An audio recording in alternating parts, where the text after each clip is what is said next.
हरतालिका तीज शिव महापुराण की कथा ही नहीं, आप जो तीज करते हो, हरियाली करो चाहे सातुड़ी करो, उस तीज की महत्वता क्या है, इस हिंगोली की शिव महापुराण की कथा में अपने को समझना है कि उसकी मूल तत्वता, उसकी महत्वता है क्या, उसका महत्व क्या है।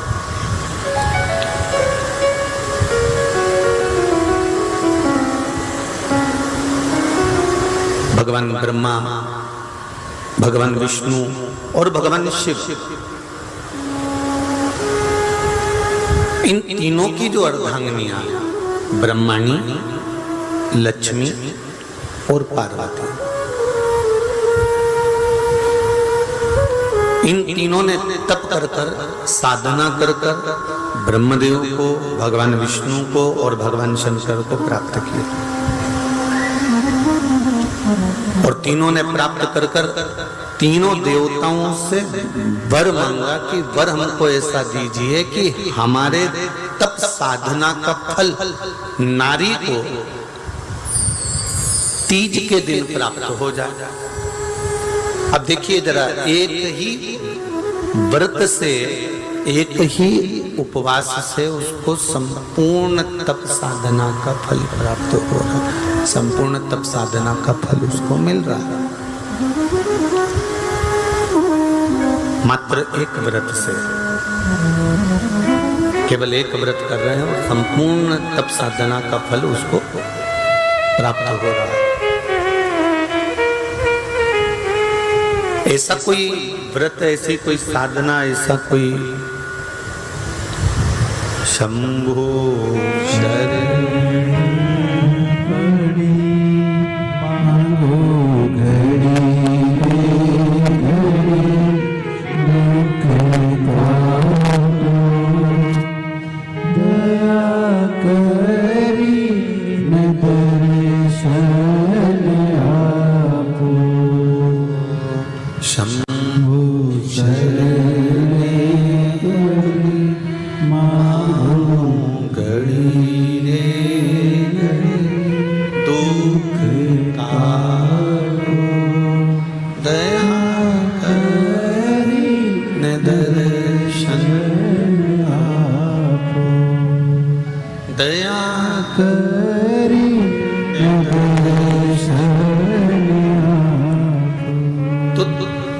ब्रह्माणी ने ब्रह्मदेव से मांगा, लक्ष्मी जी ने भगवान विष्णु से मांगा, पार्वती जी ने भगवान शिव से मांगा कि ऐसा वर दे दीजिए जिस वर से एक ही व्रत करने से संपूर्ण फल की प्राप्ति हो जाए, संपूर्ण फल मिल जाए। ऐसा एक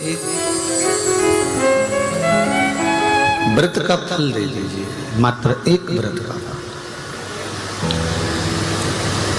अब देखिए, हरियाली तीज करने वाली माताएं थोड़ा ध्यान से सुनना।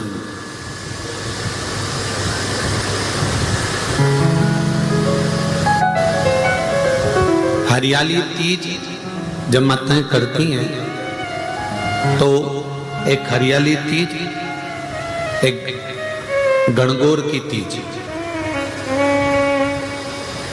ये दो तीज के व्रत ऐसे होते हैं जिसमें जब माताएं करती हैं तो उस समय पर उमा, ब्रह्माणी और लक्ष्मी, इन तीनों की आराधना का फल उसको केवल एक व्रत से प्राप्त हो जाता। अब देखिए दूसरा, सातुड़ी तीज।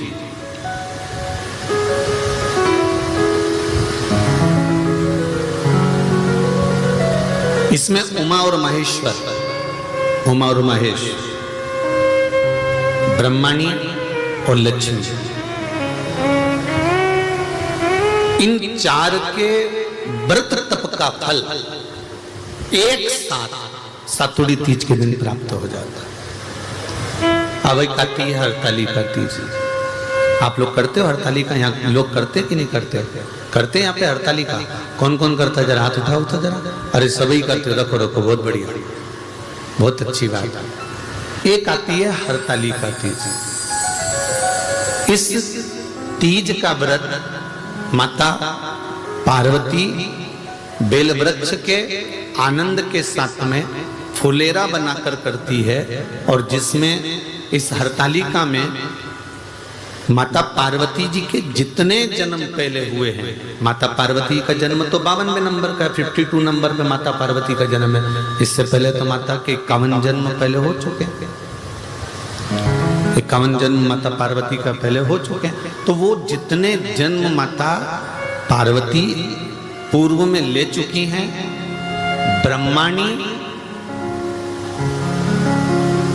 जितनी बार ब्रह्मदेव के साथ में विराजमान हो चुकी हैं, इंद्राणी जितनी बार इंद्र के साथ विराजमान हो चुकी हैं, और लक्ष्मी चाहे वो राधा के रूप में हो, चाहे वो रुक्मिणी के रूप में हो, चाहे वो सत्यभामा के रूप में हो, चाहे वो यमुना के रूप में हो, चाहे वो गंगा के रूप में हो, जितनी बार माता लक्ष्मी ने रूप धारण करे हैं वो सब रूप में,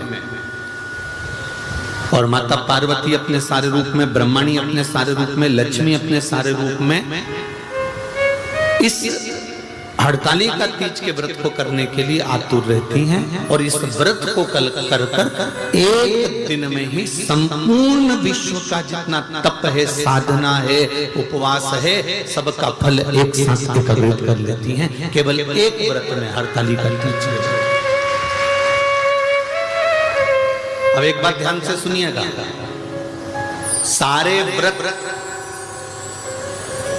आपका अगर स्वास्थ्य खराब हो गया तो आप व्रत छोड़ सकते हो। जितने भी व्रत आप लोग कर रहे हैं पूर्व के, सोमवार, मंगलवार, एकादशी, छठ, पंचमी, चतुर्थी, अगर आपका स्वास्थ्य खराब है तो आप उस व्रत को छोड़ सकते हो, सारे व्रत को छोड़ सकते हो। पर तीज का जो व्रत होता है, हरतालिका जो व्रत होता है, ये व्रत एक बार लेने के बाद जब प्राण छूटते हैं तभी ये व्रत समाप्त होता है, अन्यथा बीच में ये व्रत समाप्त नहीं होता। ये व्रत समाप्त होता ही नहीं। अगर शरीर से नहीं बनता कि अब हमारी अवस्था हो गई, अब शरीर से नहीं बन रहा है, तो भले एक पहर की पूजन कर कर, एक पहर का नियम धारण कर कर, एक पहर का स्मरण कर कर, एक पहर का पूजन व्रत धारण करो, और उसके बाद में भले आप थोड़ा सा जो भी आपको लेना है वो कर लो, पर इस व्रत को करना ही पड़ता है। इस व्रत का नियम ही यही है, इस व्रत की नियमता ही यही है। शिव महापुराण की कथा संपूर्ण जगत के कल्याण हेतु हिंगोली नगर में जो चल रही है, शिव कथा कर रही है। 24,000 श्लोक की ये शिव महापुराण की कथा है, जिसका एक शब्द भी हमारी जिंदगी में उतार सकते हैं, एक शब्द भी हम अपने जीवन में यदि उतारते हैं, एक शब्द को भी हम अपनी जिंदगी में उतारते हैं, तो हमारा जीवन सार्थक हो जाता है। एक शब्द भी अगर हमने अपनी जिंदगी में उतारा तो उसकी सार्थकता उत्पन्न हो जाती है, उसका आनंद उत्पन्न हो जाता है, उसका फल हमको मिलने लगता है। महाराज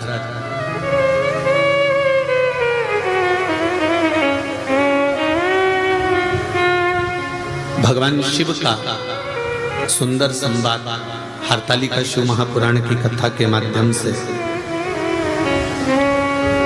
श्रवण करें, बड़े आनंद के साथ में इस व्रत की महत्वता को श्रवण करें।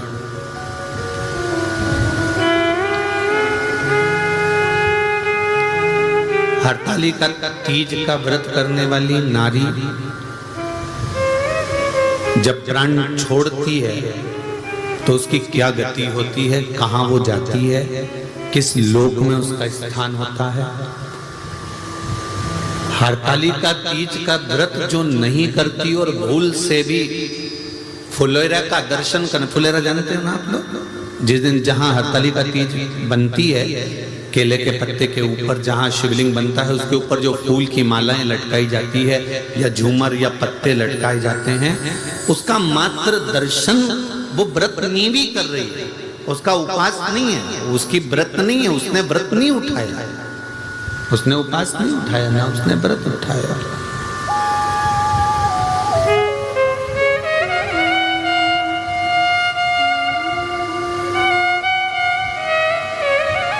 और यदि व्रत उसने नहीं उठाया है और नहीं व्रत उठाने के बाद भी अगर व्रत नहीं कर रही है, उसके बाद भी अगर किसी सहेली ने कह दिया, किसी बेस्ट फ्रेंड ने कह दिया कि नहीं नहीं तुझे मेरे यहाँ पर आज हरतालिका है, तू आ जाना है, थोड़ी देर बैठना, भजन गाना, चले जाना, और भूल से तुम्हारा मन नी भी है, नी तुम्हारा मन, इसके बाद भी तुम चले गए, इसके बाद भी अगर तुम पहुंच गए वहां चले गए,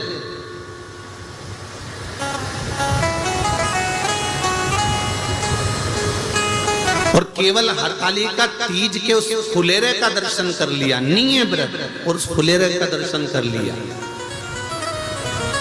तो महाराज शिव महापुराण की कथा, स्कंद पुराण की कथा बड़ा सुंदर वर्णन करती है कि हजारों हजार 16 सोमवार संकट सोमवार का जो पुण्य होता है मात्र हरतालिका तीज के फुलेरे का दर्शन करके जीव को प्राप्त हो जाता है। केवल एक फुलेरे का दर्शन कर, शंभु शंभु, केवल एक फुलेरे का दर्शन कर प्राप्त हो जाता है।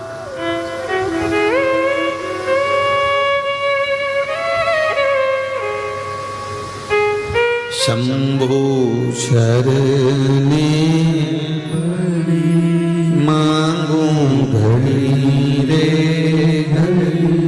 दुख काटो, दया करी न दर्शन आओ, दया करी न दर्शन आओ।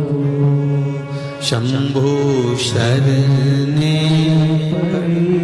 मांगू घड़ी रे दुख काटो, दया करी दर्शन आओ। बड़ा सुंदर संवाद वर्णन किया गया कि जिस दिन हरतालिका व्रत हो या सातुड़ी तीज हो या हरियाली तीज हो या गणगौर की तीज हो, ये नारी करती क्यों है, इसका व्रत का विधान क्या है, क्या क्यों करा जाए?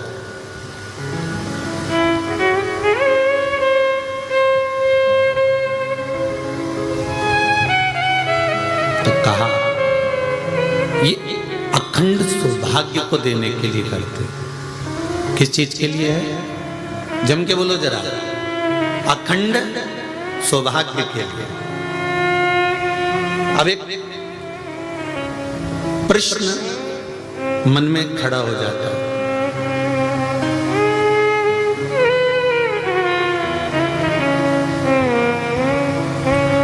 माता के गर्भ से 2 बच्चे भी जन्म लेते हैं ना, तो वो 1 मिनट 2 मिनट 5 मिनट के गैप से जन्म लेते हैं। बोलो सही है कि गलत है? जुड़वा बच्चों ने भी जन्म लिया तो एक साथ जन्म नहीं लिया, थोड़ा सा समय आगे पीछे हो गए।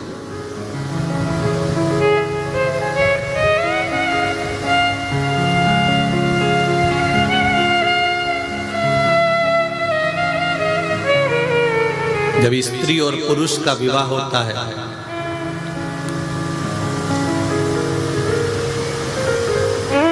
जब वो विवाह के बंधन में बंधते हैं,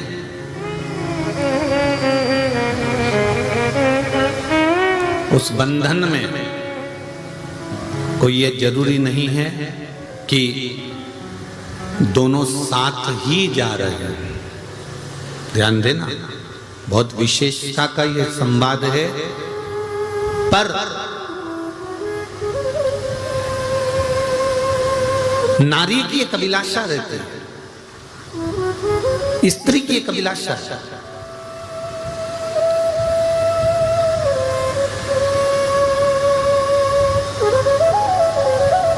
कि मेरे हाथों में भर भर के चूड़ा रहे, मेरे हाथों में भर भर के चूड़ा रहे, और मैया कोई काम ना है, और मैया कोई काम मेरे मस्तक पे, मेरे मस्तक पे कुमकुम की बिंदिया रहे, मेरे मस्तक पे कुमकुम की बिंदिया रहे, और मैया कोई काम। हे माँ,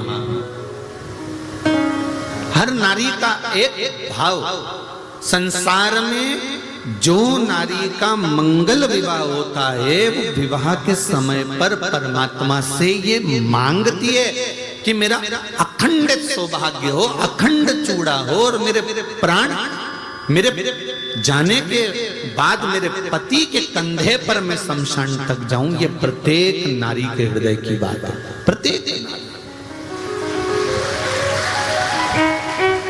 कोई एक की बात नहीं है, ये प्रत्येक के दिल की बात है कि हम अपने पति के कंधे पर, अपने पुत्र के कंधे पर शमशान तक जाएं। अब कई बार बड़ा दिक्कत खड़ी हो जाती है जब मान लो इतना तुमने भगवान से मांगा, इतना तप करा, इतनी साधना करी, इतना व्रत करा, इतना उपास करा, इतना नियम धारण करा, उसके बाद भी अगर कोई घटना हो जाती है, कोई जीव चला जाता है, तो स्त्री को यह सोचने में आता है कि मैंने तो भगवान की इतनी पूजन करी थी, इतनी अर्चना करी थी, इतना व्रत करा था, अब मुझे तो कुछ करना ही नहीं है, अब तो मैं करूंगी नहीं, अब तो मैं ये हरताली का व्रत भी मैं छोड़ दूंगी और ये हो जाएगा। पर शिव महापुराण का संवाद तो सुनो।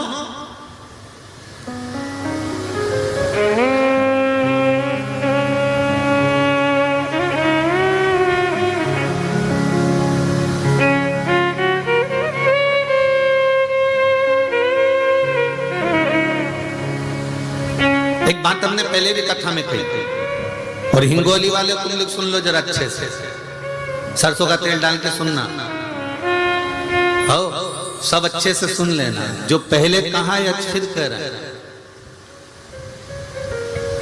भगवान नहीं सुन रहा ना, फिर भी उसके मंदिर जाते रहो। तुम रोटी नहीं भी देती हो ना, तो भी गाय तुम्हारे दरवाजे पर आकर खड़ी हो जाती है।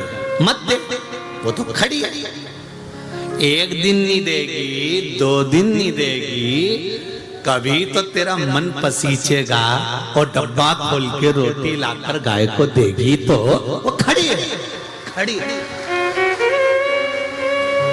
कभी तो मन पसीचेगा ना, कभी तो उसका मन करेगा, कभी तो उसके मन में आएगा, तो वो तो खड़ी है, तो खड़ी है, तुमने तो गई और लाके रोटी दे दी।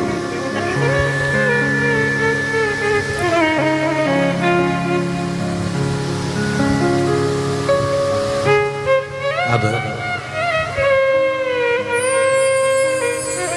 जो होना था हो गया, घटना तक घट गया। परशु महापुराण की कथा कर रही है, व्रत नहीं छोड़ना, व्रत हरतालिका का करते रहना। क्या होगा उससे, क्या फल मिलेगा उससे? भजन गाते रहना, शिव की आराधना करते रहना, शंकर का स्मरण करते रहना। क्या फल मिलेगा उससे? तो कहा ये कोई पूर्व का कर्म का भोग होगा, जिसके कारणवश हम अखंडता लेकर नहीं गए, पर हमारा जब अगला जन्म होगा तब हम अखंड सौभाग्यवती होकर जाएंगे, ये निश्चित है। अखंड व्रत धारण करने वाला, अखंड व्रत को करने वाला फिर अखंडता लेकर जाता है, ये निश्चितता हो जाती है उसकी, ये उसकी निश्चितता है।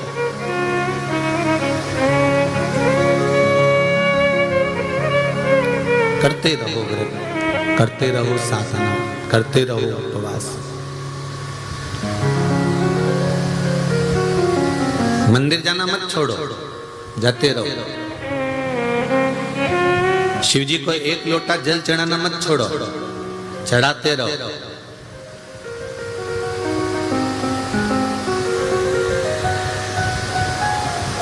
मध्य प्रदेश में बहुत पानी गिर रहा है, हिमाचल में गिर रहा है, उत्तरांचल में गिर रहा है, उत्तराखंड में गिर रहा है, उत्तर प्रदेश में गिर रहा है, गुजरात में खूब पानी है।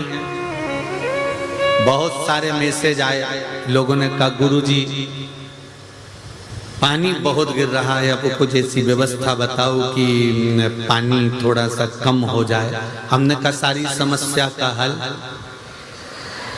तो कहे वो 2 लोटा जल का ही तो कमाल है जो इतना गिर रहा है,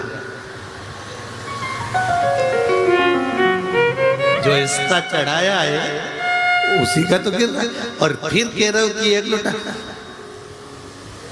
जाते रहो, निवेदन करते रहो, प्रार्थना करते रहो, सुनेगा।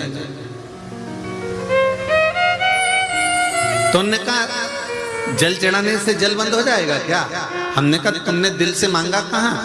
पांव में अगर कांटा चुभ जाता है तो कांटे को भी कांटे से ही निकाला जाता है। कांटे को निकालने के लिए एक चिमटी या एक पिन या कोई कील या कोई नोकेली कोई वस्तु उस कांटे को निकाल देती है। तो कांटे को कांटे से ही निकाला जाता है। तो सारी समस्या का हल, जरा जम के तो बोलो, 1 लोटा जल बस दिल से चढ़ाओ और दिल से उससे प्रार्थना करो, वो सुनेगा जरूर। ये निश्चित है कि वो सुनता है, ये निश्चित है कि वो सुनेगा। उसका मन सुनेगा, वो ये निश्चित है। महाराज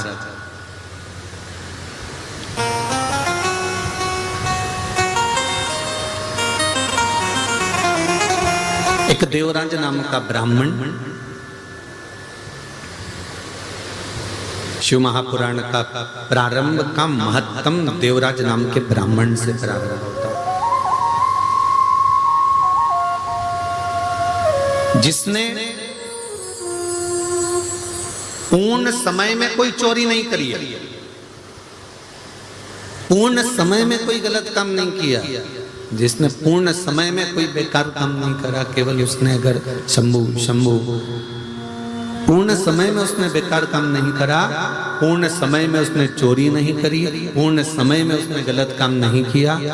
उसने गलत काम कब करा? जब वो एक वेश्या के चक्कर में पड़ गया।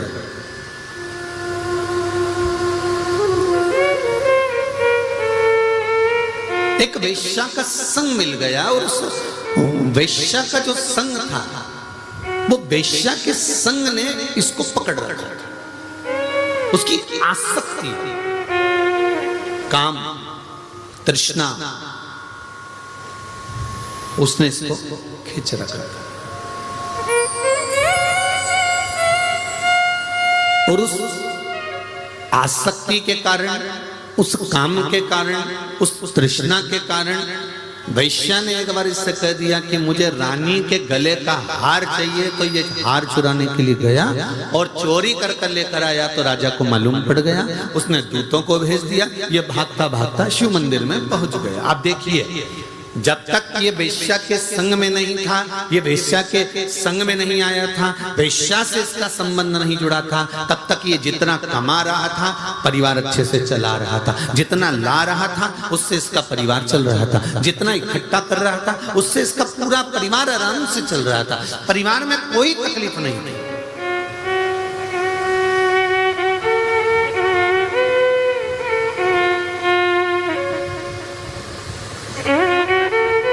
ये जितने भी आप हो, संसार के जितने लोग हैं जो शिव महापुराण की कथा सुन रहे हैं, बड़े ध्यान से सुनना। जब तक आप परिवार के प्रपंच में, गलत लोगों के प्रपंच में नहीं पड़ते, तब तक आपकी बहुत सारी कामनाएं या तमन्नाएं नहीं रहती। आप तो भगवान से जब छोटे रहते हो ना, तब भगवान से थोड़ा ही मांगते हो। बस एक छोटा सा घर हो, छोटा सा आनंद हो, भगवान की कृपा हो, मैं रोज मंदिर में पूजन करूं।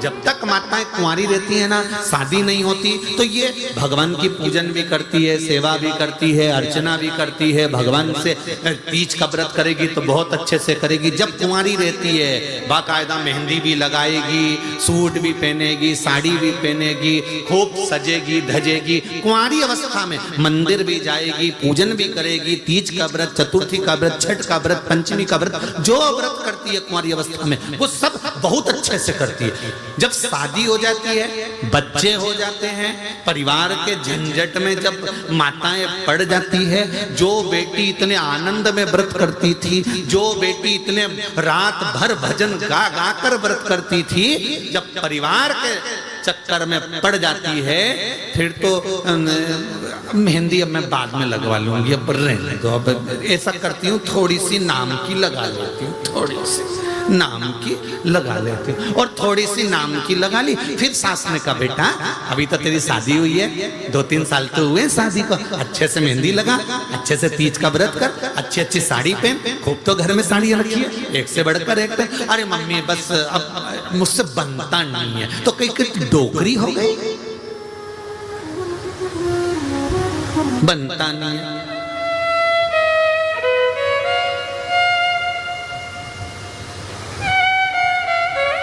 ये किसी एक के साथ नहीं, सबके साथ है। जब गाड़ी नहीं थी, 4 व्हीलर नहीं थी, तब नागनाथ भगवान से ओड़ा नागनाथ में जाकर, परली बैजनाथ में जाकर, त्र्यंबकेश्वर जाकर भगवान को विनती कर कर कर आए थे, बाबा बस 4 व्हीलर गाड़ी आ जाए, फिर तो जब 15 दिन में, 8 दिन में, 10 दिन में मैं दर्शन करने आ जाऊंगा।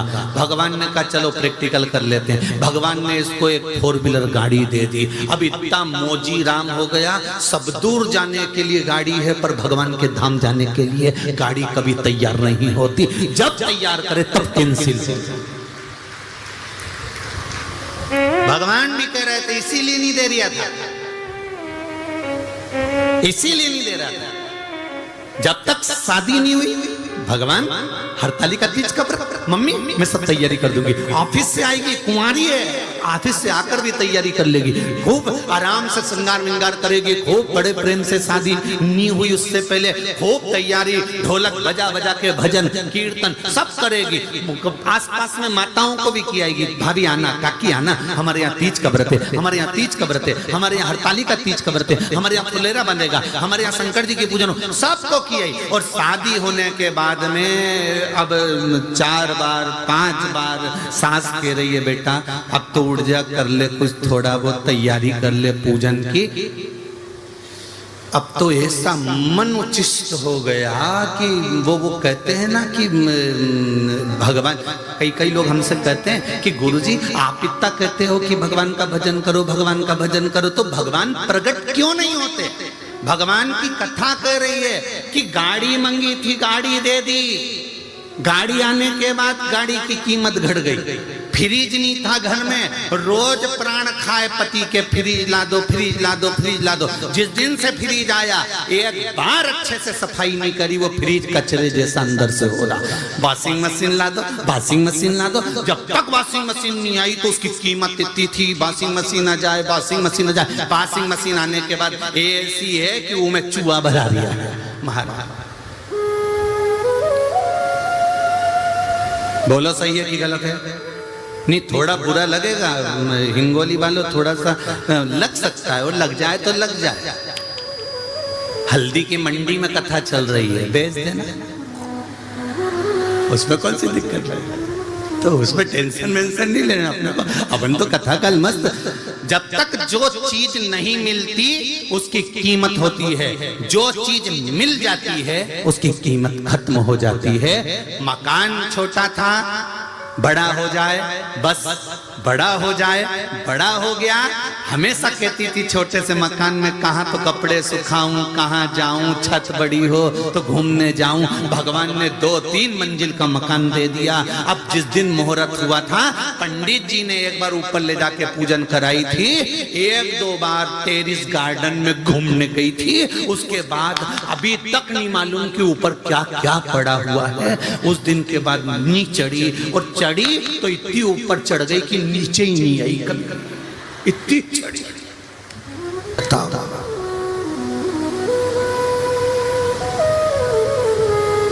अब लोग कहते हैं हमसे कि गुरुजी आप कहते हो कि भगवान का भजन करो, तो भगवान प्रकट क्यों नहीं होता? तो भगवान इसलिए प्रकट नहीं होता कि गाड़ी मांगी, गाड़ी दे दी, गाड़ी की कीमत खत्म हो गई। 2 व्हीलर नहीं थी, 2 व्हीलर मांगी, 2 व्हीलर की कीमत मन से तो खत्म होगी ना। रानी हार था, नहीं था, रानी हार मंगवाया, बड़ा हार मंगवाया, चूड़ी मंगवाई। नहीं तो पीछा पकड़ के बैठी थी, ये मिल जाए मिल जाए मिल जाए, कितना अच्छा लग रहा है, एक बार तो दिला दो। और दिला दिया, फिर उसकी कोई कीमत नहीं है, वो पड़ा हुआ है, वो पड़ी हुई है, वो वॉशिंग मशीन, वो फ्रिज, वो मकान, वो गाड़ी, वो बंगला, सब पड़ा हुआ है। फिर कोई नई आसक्ति आ गई, अब ये चीज मिल जाए, वो चीज भी मिल जाती है, फिर उसकी आसक्ति खत्म हो जाती है। अब इसमें कोई मन नहीं है, इसमें कोई आनंद नहीं है। उसी तरह शिव महापुराण की कथा कहती है कि भगवान प्रकट क्यों नहीं होता। भगवान ने कहा तूने पूजन अर्चना करी और मैं प्रकट हो गया, तो तेरी मुझे पाने की आसक्ति फिर खत्म हो जाएगी, फिर तू मुझे पाएगी निश्चित। इसलिए भगवान चाहता है कि यह आसक्ति आपके भीतर, परमात्मा को पाने की आसक्ति आपके भीतर प्रकट रहे।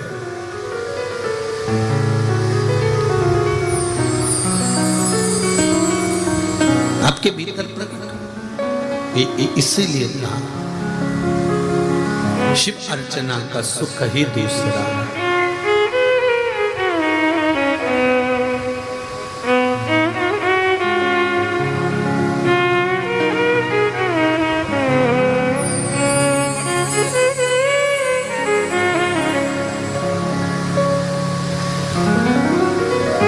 शंकरा शंकरा गौरी गौरी शंकर। हे शिव हे हे अविनाशी, हे शिव करुणा करने वाले, हे दाता आप करुणा करिए। तो जो जिस भाव से भगवान को रिझाता है, जो जिस भाव से भगवान को कहता है, भगवान उस भाव से उसको मिलता है। भगवान प्रकट कभी नहीं होगा, भगवान तुम्हारे सामने आएगा कभी नहीं, पर यह निश्चित है कि तुम्हारा भगवान काम कर कर चले जाए। एक पत्र आया, देखिए।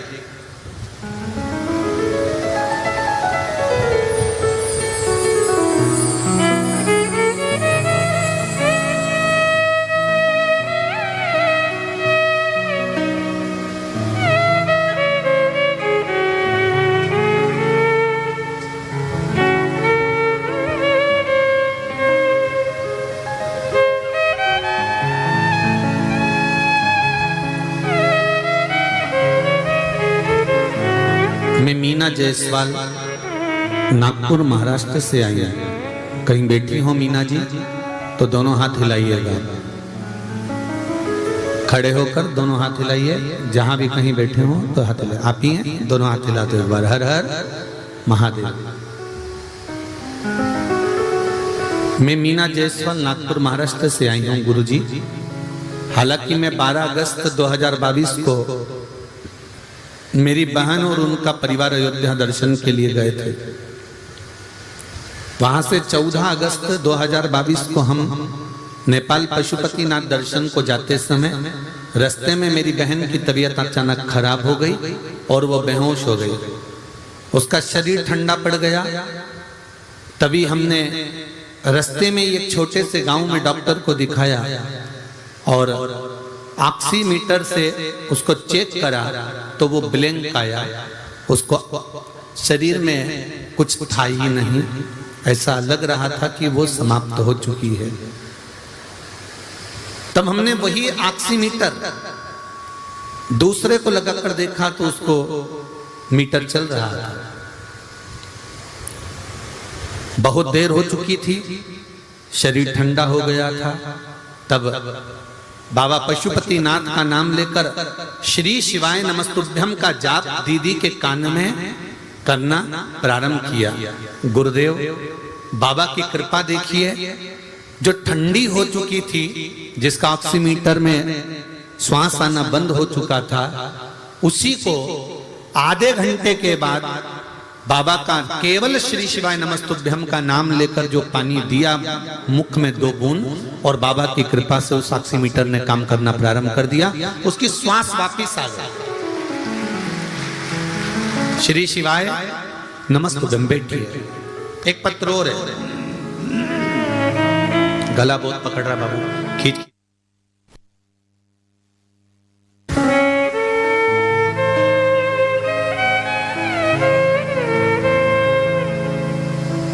मैं बालाराम सिंह लक्ष्मण सिंह ठाकुर, मालेगांव बाजार, तहसील तेलारा, जिला अकोला, महाराष्ट्र से। दोनों हाथ हिलाकर अच्छा ऊपर चढ़े हो, कोई बात नहीं, राधे। श्री शिवाय नमस्तुभ्यम। गुरुजी, श्री शिवाय नमस्तुभ्यम मंत्र की क्या महत्वता है, मेरा पोता जिसका मैंने फोटो लगाया है, फोटो भी भेजा है उन्होंने, ये पोते का फोटो है।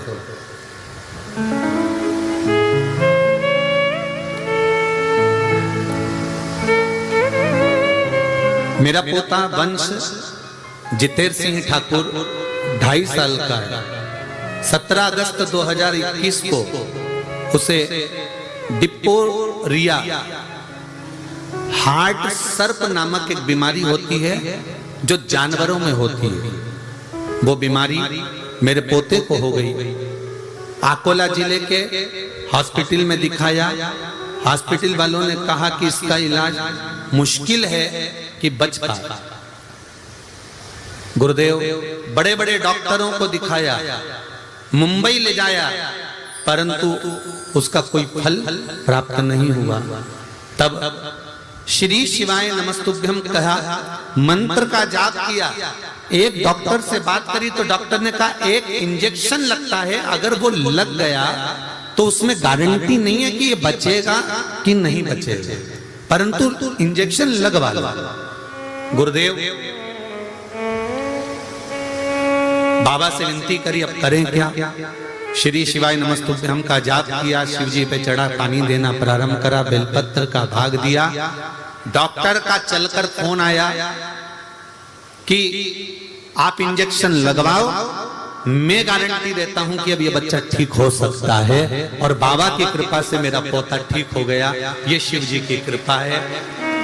नहीं तो कभी कोई डॉक्टर इतने सिचुएशन में गारंटी ले ही नहीं सकता। गुरुदेव जब मुंबई तक के डॉक्टर ने मना कर दिया, सबने कह दिया कि नहीं हो सकता, नहीं हो सकता, नहीं हो सकता, में कार्य होना ये शिव की कृपा के बिना नहीं हो सकता, शंकर की करुणा के बिना नहीं हो सकता।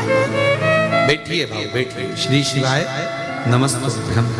तेरी कृपा बिना न मिले एक भी अणु, लेते हैं सांस तेरी कृपा से तनो तनो।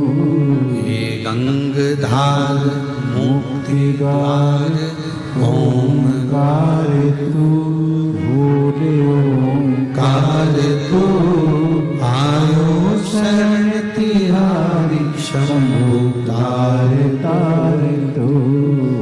बखान क्या करूं मैं राहों के घेर का, चपटी भगोत में खजाना कुबेर का। हे गंगाधार मुक्ति द्वार ओंकार तू, भोले ओंकार तू, आयो शरण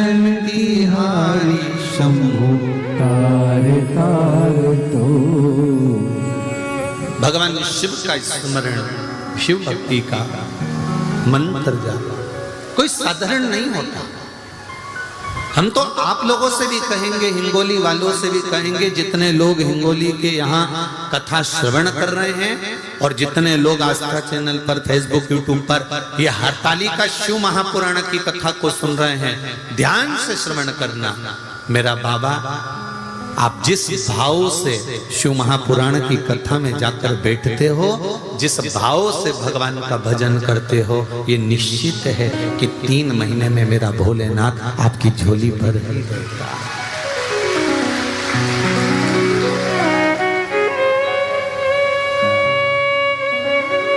भोलेनाथ से निराला यहाँ को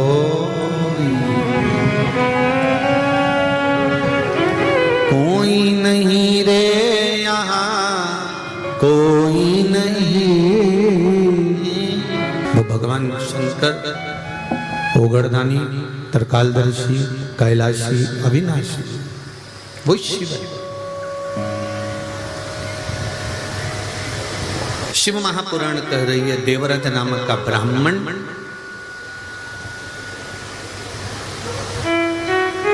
एक वैश्या का संग पाकर अपने जीवन को नष्ट कर। देखिए, चलते हुए जीवन में बहुत अच्छा चल रहा है, आपका बहुत अच्छा जीवन चल रहा है, बहुत बढ़िया आपकी कमाई हो रही है, बहुत बढ़िया दुकान चल रही है, बहुत बढ़िया गृहस्थी चल रही है, बहुत बढ़िया परिवार चल रहा है, बहुत बढ़िया कुटुंब चल रहा है, बहुत अच्छा सब काम हो रहा है, सब चीजें अच्छी चल रही है।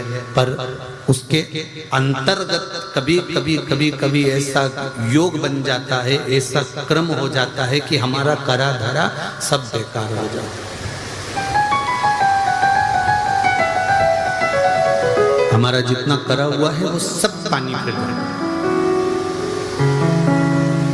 25-50 लाख रुपए तुमने कमा लिए, इकट्ठे कर लिए, बैंक में भी आ गए, बहुत कुछ तुमने प्राप्त कर लिया, पर कई बार तुम जब और अच्छा करने का सोचते हो ना कि ये मैं और कर लूंगा, और तो तुमने फिर कई विचार करा कि ये काम करता हूँ कि मैं डब्बे का काम कर लेता हूँ, ने शेयर मार्केट का काम कर लेता हूँ, फ्री तो बैठा हूँ, घर में से ही कर लूंगा। और विचार करा था, परिवार वालों ने कहा मत कर, जो है भगवान की कृपा का है, भगवान ने दिया है, सब अच्छा चल रहा है, दाल रोटी भगवान दे रहा है ना, पेट भर कर दे रहा है ना। फिर वही वाली बात आ गई जो शिव महापुराण में वर्णन है कि पेट भरने की जवाबदारी मेरे देव अधिदेव महादेव ने ले रखी है, पेटी भरने की जवाबदारी नहीं ली कि तुम्हारी पेटी भर,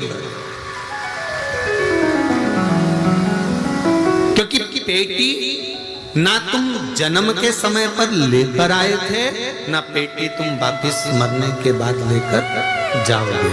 हाँ, हिंगोली में ऐसा होता हो तो बात दूसरी है, पर हमने तो जहां तक सुना है कि मुट्ठी बांधे आया जग में, राधे हाथ पसारे जाएगा, और क्या तू लेकर आया जग में, क्या तू ले, ये मत बोलो क्या तू लेकर जाएगा, लेकर जाओगे। जो हिंगोली वालों, तुमने 7 दिन की शिव महापुराण की कथा इस हिंगोली नगर में श्रवण करी है, ये तुम्हारा पड़ोसी लेकर नहीं जाएगा, ये अपन अपने साथ लेकर जाएगा, ये कोई दूसरा लेकर जाने वाला नहीं है।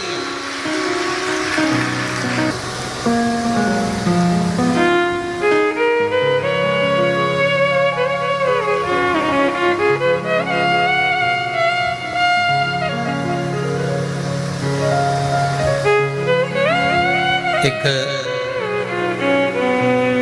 जहां अग्रवाल जी के यहाँ ठहरे ना महाराज निकुंज के यहाँ, तो वहां किसी ने 2 पत्र भेजे,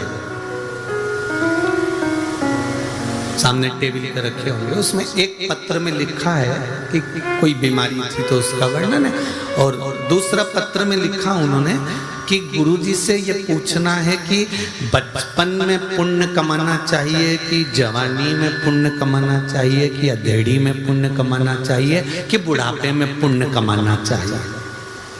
बोलो रे हिंगोली वालों, तेरा क्या होगा रे कालिया? तुम बता दो कि पुण्य कब कमाना चाहिए? बोलो जरा। बचपन में पुण्य कमाना चाहिए कि जवानी में पुण्य कमाना चाहिए कि अधेड़ी में पुण्य कमाना चाहिए कि बुढ़ापे में पुण्य कमाना चाहिए?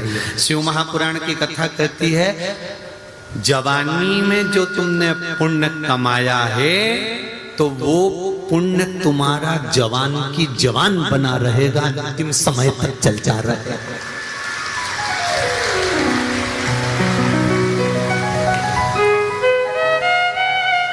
तो क्या हम संत बन जाएं, साधु बन जाएं, घर छोड़ दें, परिवार छोड़ दें कि कमाना छोड़ दें? कुछ मत छोड़ो, घर में रहो, परिवार में रहो, कुटुंब में रहो, रिश्तेदारों में रहो, पूरे परिवार में रहो, खूब दिल से तुम कमाई करो, दुकान जाओ, व्यापार करो, व्यवसाय करो, कर्म करना है पूर्ण कर, पर उस काम के साथ में थोड़ा सा भगवान का भजन करते चलो तो वो जवानी का पुण्य तेरे अंतिम समय तक काम आ जाएगा। जवानी का पुण्य। अब किसी के मन में आएगा कि गुरुजी तुम कैसे कह सकते हो कि जवानी का पुण्य अंतिम समय तक काम आएगा? तुम किस शर्त पर कर सकते हो? तो घर में जितनी बुजुर्ग माताएं हैं, घर में जितने बुजुर्ग भाई हैं, इनसे पूछ लेना जवानी का खाया आखिरी तक काम आता है। कई जवान बहुओं के बाल धोले पड़ गए और डोकरी उनके देखो तो अभी अब इनने जो पूर्व समय का खाया, बोलो सही है कि गलत है? ये जितनी वारकरी संप्रदाय की जितनी यात्रा निकलती है ना पांडुरंगा विठल के नाथ जाने के लिए, जितनी भी मेरुल निकले, जितनी यात्रा निकले, इसमें जवान माताएं या युवान बहन भाई तो बहुत कम रहते हैं, सब डोकरी रहे। तो कई लोग इनको देख के आश्चर्य करते हैं कि बताओ 75 साल की, 50 साल की, 40, अभी कथा थी परली बैजनाथ में, एक 75 साल की माँ 7 दिन तक एक जगह पर खड़े होकर कथा सुनती रही। आपने टीवी पर भी देखा होगा उसका। 75 वर्ष की आई तो मन में ये भाव आता है कि ये इतनी एनर्जी लाती कहां से? कई बहुओं के मन में टेंशन रहता है, मेरी तो भी 32 साल की उम्र है, 42 साल की है, हमारी सासू तो 70 साल की, तो भी पूरा के पूरा काम कर ले, उसकी आंख से बीन ले, उसकी आंखें भगवान ने ऐसी बना के भेजी है, भगवान जाने मेरी सास की आंख जरा सी देर में देख ले कि क्या गड़बड़ है, इतनी एनर्जी कहां से आई? तो के ये साधारण नहीं है, जो घी पहले खाया है वो बुढ़ापे में दिख रहा है, बुढ़ापे में दिख रहा है। तो यही शिव महापुराण की कथा कहती है कि बचपन का पुण्य, जवानी का पुण्य, अधेड़ी का पुण्य कि बुढ़ापे का पुण्य, कहाँ का पुण्य काम आएगा? तो कहा जवानी में परिवार के साथ रहो, कुटुंब के साथ रहो, बच्चों के साथ रहो, पत्नी कुटुंब परिवार के साथ में रहो, और उनके साथ रहते रहते भगवान का भजन करते चलो तो ये अंत समय तक काम आएगा। जो किया वो अंतिम बिंदु तक काम आएगा। अब कई लोग चतुर लोग बैठे रहते हैं, अभी कोई उम्र है, अभी कोई उम्र है, बचपन जवानी कोई उम्र है, अधेड़ी तो कमाने की उम्र है। भजन की उम्र आएगी जब हम शिथिल हो जाएंगे, जब शिथिल हो जाएंगे, बुढ़े हो जाएंगे, तब भजन की उम्र आएगी। तो शिथिल तुम्हारी उम्र हो जाएगी तो पुण्य भी तो शिथिल हो जाएगा, पुण्य भी तो बुढ़ा होगा, पुण्य भी तो शिथिल होगा। तो जवानी में किया गया पुण्य का फल जो मिलता है उसका फल कोई काट नहीं सकता। इसलिए मेरा निवेदन है, बहुओं से भी है, बच्चों से भी है, और जितने जितने पंडाल में शायद ऐसे और भी पंडाल और लगे हैं, कितने लगा? हाँ, तो जितने लोग उस पंडाल में बैठे हैं और जितने लोग सोने की सीढ़ी पे चढ़ के बैठे हैं, सब ध्यान से सुन ले अच्छे से।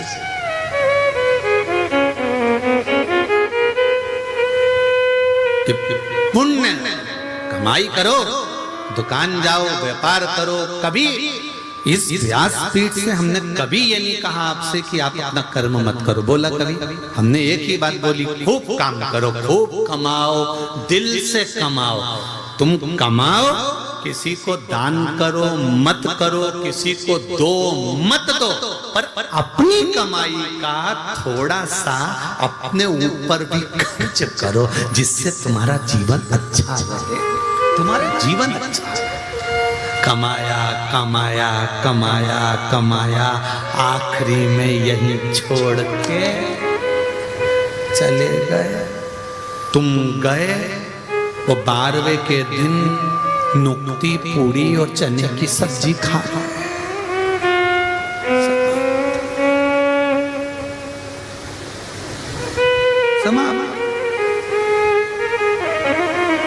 एक छोटा सा बच्चा अपनी दादी से बोला, ओ दादी, ओ दादी। दादी बोली क्या है? अपने पड़ोस में वो मुन्ना रहता है ना, मुन्ना, हाँ, उसके यहाँ पर आज नुक्ती का रायता बना है, बूंदी का रायता, नुक्ती का रायता, और बूंदी बनी है, नुक्ती पूड़ी बनी है, चना की सब्जी बनी है।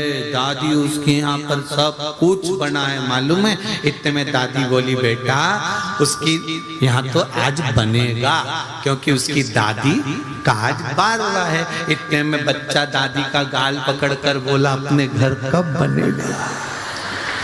दादी ने एक घर के दिया, मेरे को मारने की प्लानिंग कर रहा है, मुझे मारना चाहता है।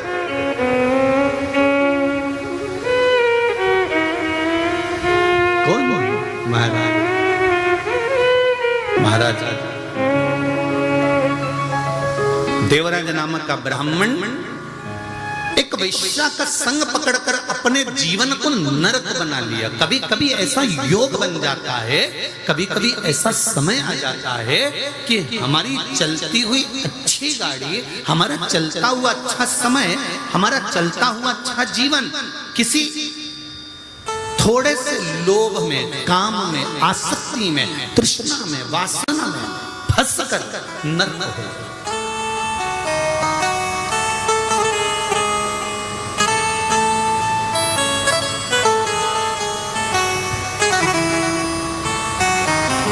बहुत अच्छा जीवन चल रहा है, पर थोड़ा सा लोभ जाग गया, थोड़ा सा अहंकार जाग गया, थोड़ी सी काम जाग गया, थोड़ी सी वासना जाग गई, थोड़ी सी तृष्णा जाग गई, और हमारा जीवन हमने नरक कर लिया।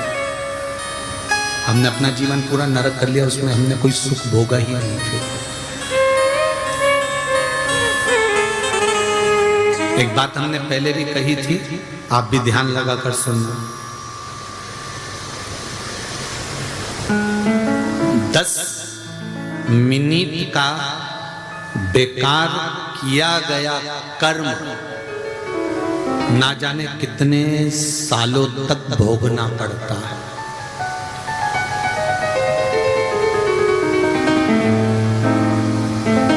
कितने सालों?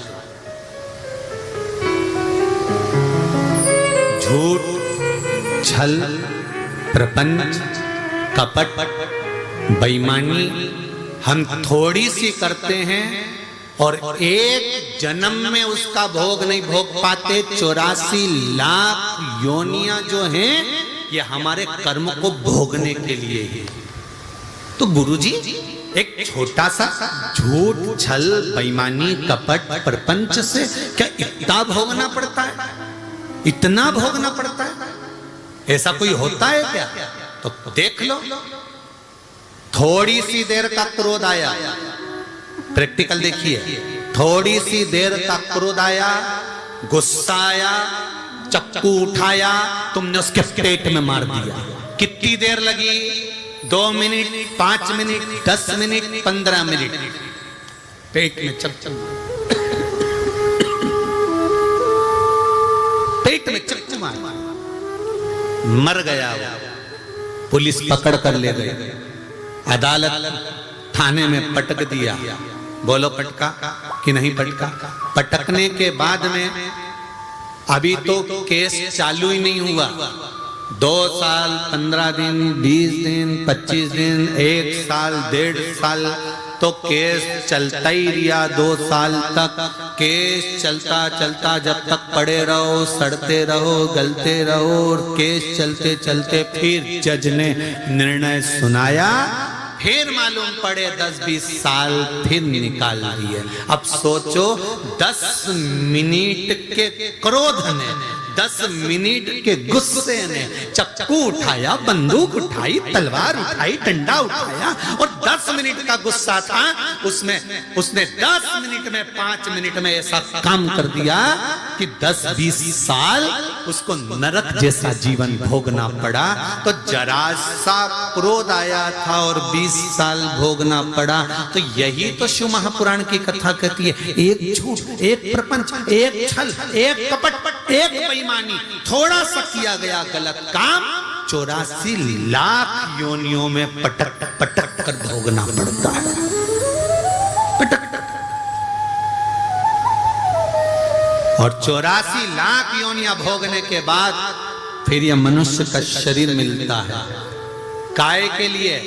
भगवान कहता है अब मानव का शरीर दे रहा हूं, आखिरी बिंदु है, इस बिंदु को तूने पहचान लिया और मानव के शरीर को जान लिया, ये हीरे की तिजोरी तुझको दी है, इस हीरे की तिजोरी को जान जाना, केवल खाया, कमाया और जोरदार खजूर की चोटी, कड़ी ने एसी का रूम ने डनलप का गद्दा, खूब चकाचक सोया ने 25 और 50 लाख की गाड़ी में खूब घूमा।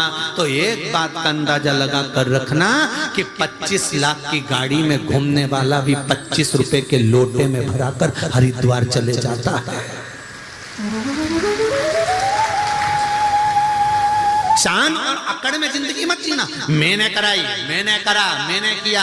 और जितने लोग भी शिव महापुराण की कथा को यहाँ करवा रहे हैं या आगे भी हमारी जो कथा होने वाली है, उनसे भी निवेदन है, कभी छाती ठोक कर मत कहना कि कथा मैंने कराई। कथा तो मेरा देवाधिदेव महादेव कराता है, आप नहीं, शंकर कराता है, शंकर करता है और शंकर ही सुनता है।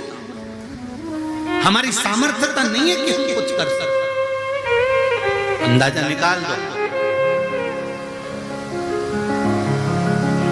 छोड़ कि हमने कुछ करा। वो तो जो स्वर्गीय दुर्गा प्रसाद जी अग्रवाल जो जीव गया है और जिसके निमित्त से सीहोर में आकर यह कथा ली गई थी,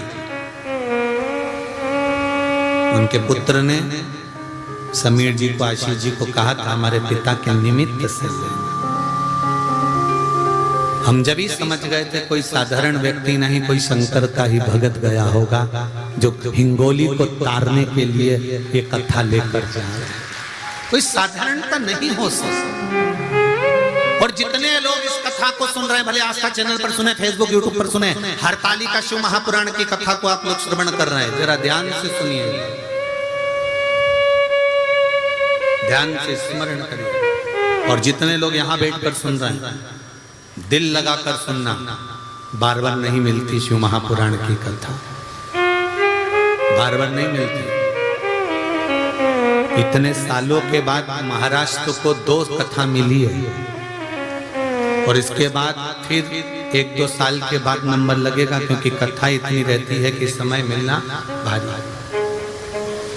कहीं शिव की कृपा से एक परली बैजनाथ और दूसरी हम तो कहेंगे हिंगोली नहीं, नागनाथ भगवान को कराना थी। उनने कहा मैं काय को खाली रही हूँ, तो उनने करा दी। हम तो यही समझेंगे क्यों नागनाथ सुन रहे हैं। वो परली बैजनाथ में हुई थी तो इनने उधर इशारा कर दिया। जैसे ट्रस्टी होने रहते ना, मंदिर के ट्रस्टी, परली के ट्रस्टी और नागनाथ के ट्रस्टी, उधर से उन्होंने फोन करके बोल दिया होगा कि ऐसी ऐसी बात है और दर्शन कराना है, महाराज आ रहे हैं। तो आपस में बैद्यनाथ और नागनाथ की भी बात हो गई होगी, निकला है महाराज, परली में कथा हो गई है तो हिंगोली भी हो जाए। तो बाबा की कृपा थी, और कहीं शिव की कृपा होती है तब जाकर ये शिव महापुराण की कथा मिली। ये उसकी करुणा, कोई कारण नहीं। 7 दिन परिवार वालों को भी फोन करके कह देना, रे भैया जिसको कथा सुनना है तो आओ, परंतु निवेदन है 3 घंटा मेरे से फालतू की बात होगी नहीं और मैं घर में रहूंगी नहीं। मैं तो चली हिंगोली की मंडी। जी जियो बिल्कुल कह देना, अपने से तो बोलना ही नहीं। 7 दिन अलमस्त आनंद के साथ चकाचक, अपने कई टेंशन नहीं। तो खाना कौन बनाएगा? तो बनाने की जरूरत क्या है? कूपन लो जा, या कौन समाज का पक्षी जा। मैं तो चली वृंदावन राणा, मेरे तो भाग जगे राणा जी तेरे महलों में, राणा जी तेरे महलों में आगे। शिव कथा कह रही है महाराज देवराज ने वो एक वैश्या का संग पाकर गलत कर्म कर लिया और उस वैश्या के कहने पर राजघराने में पहुंचकर चोरी कर ली। चोरी का हार लेकर चला, उसके पीछे राजा के दूत दौड़ने लगे। सैनिक दौड़ते दौड़ते दौड़ते दौड़ते उसके पीछे गए। वो दौड़ता हुआ शिव जी के मंदिर में छुप गया, जहाँ शिव महापुराण की कथा चल रही थी। थोड़ी सी कथा उसकी श्रवण में गई, थोड़ी सी कथा उसके कानों में गई, और जो कथा उसके कानों में गई उस कथा का फल क्या मिला कि बाहर निकला, बेलपत्री के वृक्ष के नीचे उसके प्राण छूट गए। रुद्राक्ष की माला, भस्म का तिलक, चंदन, बेलपत्र, जो शिव को समर्पित होने वाली वस्तु है वो साधारण होती ही नहीं है।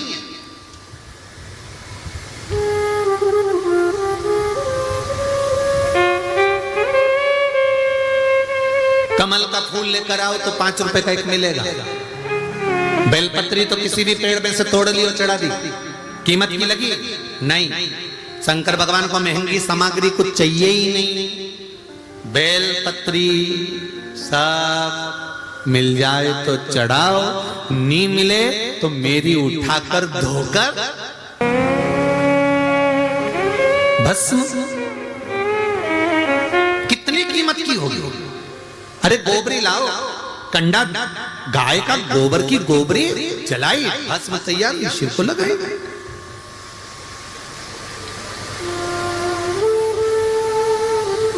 कहा धतूरा बहुत महंगा मिलता है, कहीं से तोड़ लाए, शिव जी को चढ़ा दिया। धतूरे की कीमत मूलो। चंदन, जल, शंकर भगवान कहते हैं मुझे चढ़ने वाली संपूर्ण सामग्री जितनी भी है इसकी कोई कीमत नहीं है। शंकर कहते हैं मुझे चढ़ाने वाली वस्तु की कीमत नहीं होती, जो चढ़ा रहा है। शिवजी कहते हैं चढ़ने वाली वस्तु की कीमत नहीं है, पर जो चढ़ा रहा है मेरे मंदिर में आकर, शिव कहते हैं मैं उसको कीमत वाला बना देता हूं। वस्तु की कीमत नहीं होती, पर शंकर के पास जो पहुंचा है, शिव के नजदीक में जो पहुंचा, शंकर के पास जो गया, शिव के पास पहुंचकर जिसने वस्तु समर्पित करी है, शिव कहते हैं मैंने उसको कीमत वाला बना दिया, मैंने उसको कीमती बना दिया। वो कीमत वाला। अब देवराज बेलपत्री के वृक्ष के नीचे प्राणों को त्यागा। यम के दूत बंदी बनाने के लिए आए, नहीं ले जा सके क्योंकि शंकर के गण वहीं पर खड़े हुए।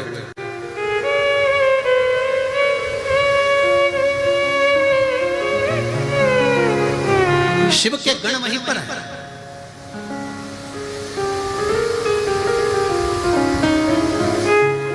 हम इसको लेने के लिए आए। पापी है, ब्राह्मण होकर वैश्या का संग करा, ब्राह्मण होकर काम में डूबा रहा, ब्राह्मण होकर चोरी करी, ब्राह्मण होकर लोभी रहा, ब्राह्मण होकर गलत कर्म करा, इसलिए हम इसको लेने के लिए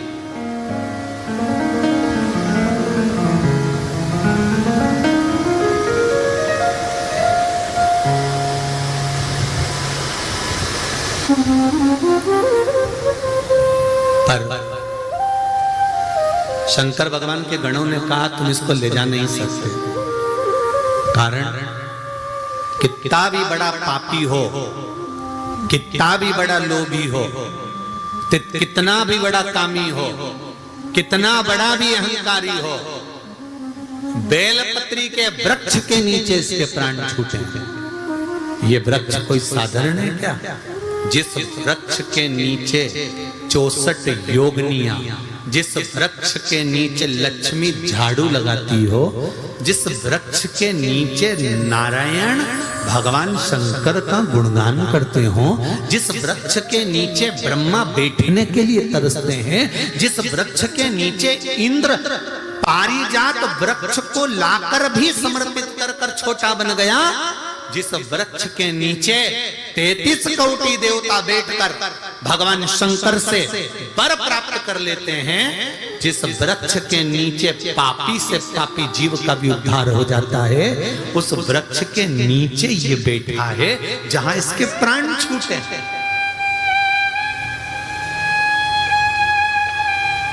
यमदूतों को अच्छा नहीं लगा तो यमदूतों ने यमराज से जाकर कहा, स्वामी अगर इस पापी को मारना था तो बेलपत्री के पेड़ के नीचे क्यों मारा?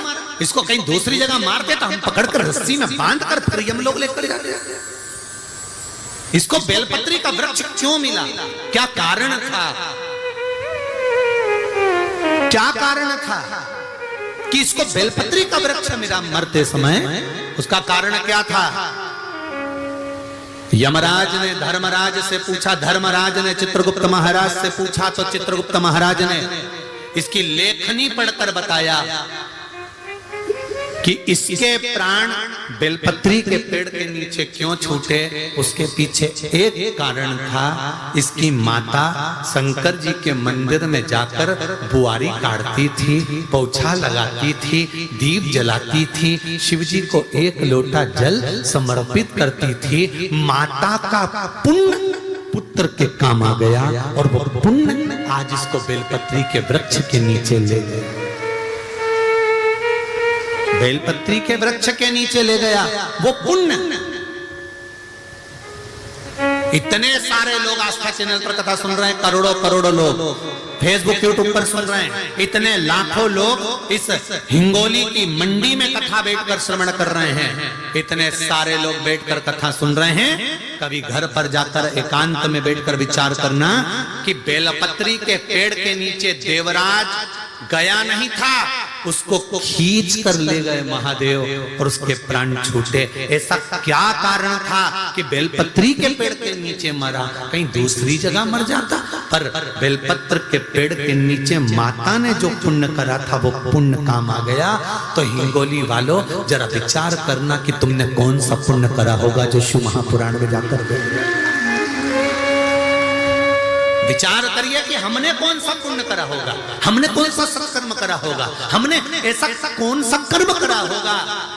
जैसे बच्चा छोटी सी गुल्लक भरता है और गुल्लक भरते भरते गुल्लक जब भरा जाती है फूटती है तो कोई गिफ्ट लेकर आता है, कोई गिफ्ट लेकर आता है। उसी तरह जब पुण्य की गुल्लक भराती है, सत्कर्म की गुल्लक भराती है, अच्छे कर्म की गुल्लक भराती है। हमारे दादा परदादाओं ने जब कोई अच्छा कर्म करा होगा और उनके पुण्य की गुल्लक भरी होगी, तब जाकर हम कहीं शिव महापुराण की कथा को सुन पाते हैं। ये उसकी कृपा से, ये हमारा कुछ भी नहीं।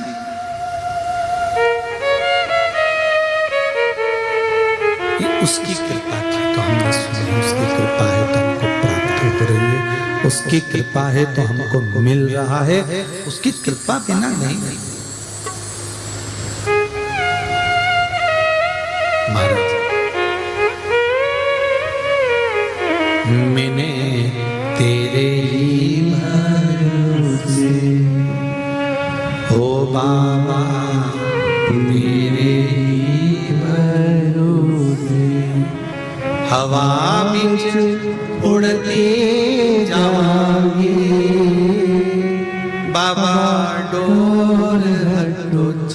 जटिला में कटी जाऊंगी। भोले में तेरी पतन, शंभो में तेरी पतन, हवा विच उड़ते जाओगे। बाबा ढोल हटो छटिला में कटी जाओगी। उससे निवेदन करना कि हमारा पुण्य हमारे सम्मुख में आकर खड़ा हो गया, तो पुण्य हमारे सम्मुख में आ गया। शिव जी के गण देवराज को ले जाने लगे। शंकर भगवान सामने आ गए।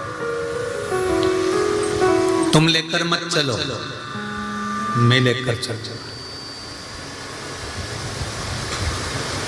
जिसके गले में रुद्राक्ष होता है,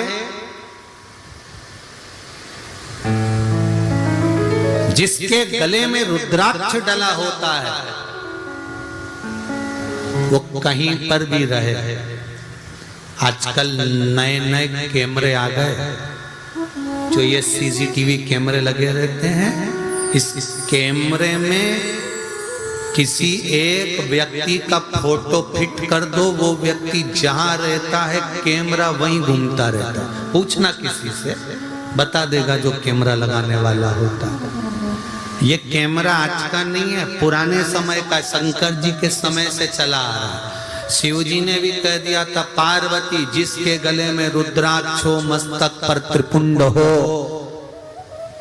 और गले में रुद्राक्ष धरा हो और मुख पर पंचाक्षर ओम नमः शिवाय, पंचाक्षर या षडाक्षर ओम नमः शिवाय या श्री शिवाय नमस्तुभ्यम जिसके मुख पर होता है, गले में रुद्राक्ष डला होता है, मस्तक पर अगर चंदन या तिलक लगा होता है, शंकर पार्वती से कह रहे हैं वो जहां रहता है मेरी दृष्टि उस पर पड़ी रहती है, देखता रहता हूं कि वो कहां।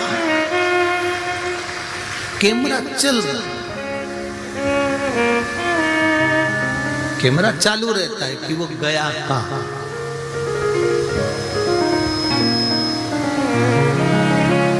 सोने की चेन गले में होगी तो चोर की नजर होगी, धन होगा तो चोर की नजर होगी, सुंदरता होगी तो लुच्चों की नजर होगी,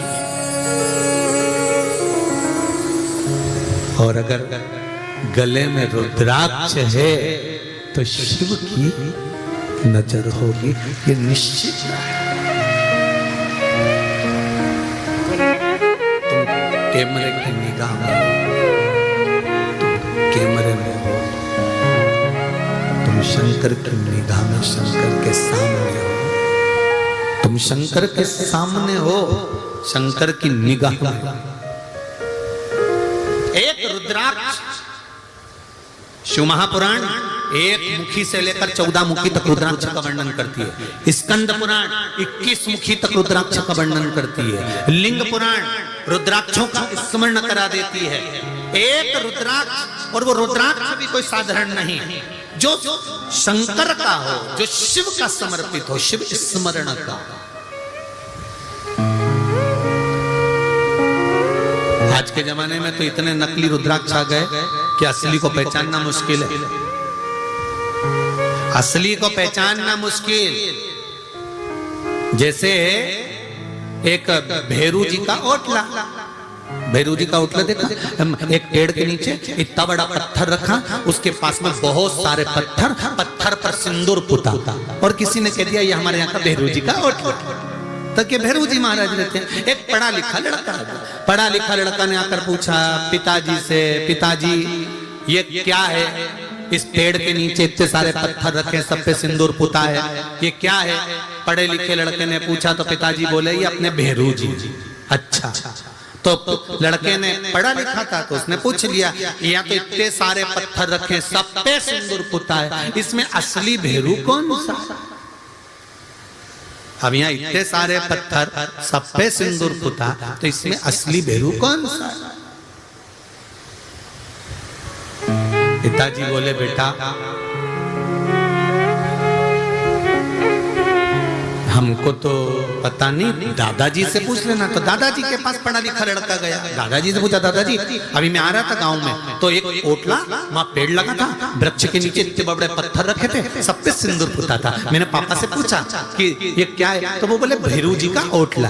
तो इतने सारे भेरू रखे थे पिताजी, इसमें असली भेरू कौन सा है? तो इतने में दादाजी बोले, बेटा हमारा जमाना में तो एक ही भेरू था, इतना बड़ा जो पत्थर रखा देखा होगा ना, लोग उसी पे सिंदूर पोतते थे, वही असली भेरू था। तो फिर इतने सारे भेरू कहां से आ गए? तो दादाजी बोले, बेटा लोग सिंदूर पोतने आते थे, साथ में रुमाल ने पिन्नी लाते थे, एक भाटा उठाया पत्थर, हाथ पोछा पटक गए, दूसरा भाटा उठाया, हाथ पोछा पटक गए, इतने सारे भेरू इकट्ठे हो गए। असली भेरू तो बेचारा बैठे ही रहता है, उस पे कोई सिंदूर नहीं लगाता, ये पुतौआओं पे पोत के चले जाता है। जो भी आता है इन सबको पोत देता और असली वाला बेचारा बैठे ही रह जाता है। उसी तरह इतने इतने रुद्राक्ष, इतने रुद्राक्ष, इतने रुद्राक्ष, इसमें असली कौन सा है? पढ़े लिखे लड़के को भेरू छाटने में जीवन निकल गया तो रुद्राक्ष कैसे छाटोगे? बड़ा कठिन, बहुत कठिन। असली की पहचान क्या?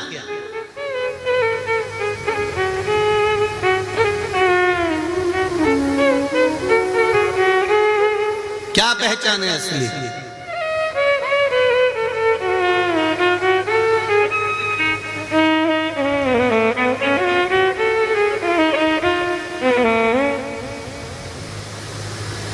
बोल दो जल्दी से, असली रुद्राक्ष की पहचान क्या है?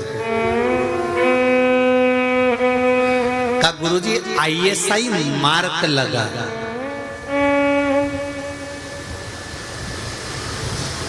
तो ऐसा मार्क तो, अरे बोलो तो जम के, अच्छे से बोलो जरा, कोई भी लगा ला। अभी एक कहीं का अखबार में पढ़ा था, सोने का बिस्कुट पे हॉलमार्क लगा था, तो बेचारा सुनार ने सोचा कि हॉलमार्क का बिस्कुट है, उसने रख लिया। अब हॉलमार्क लगा था, रख लिया, उसने सोचा इतना बड़ा बिस्कुट हॉलमार्क पर कम कीमत में मिल रहा है, ले लिया। ले तो लिया, वो चले गया और बाद में जांच करी तो वो हॉलमार्क भी नकली था और बिस्कुट भी नकली।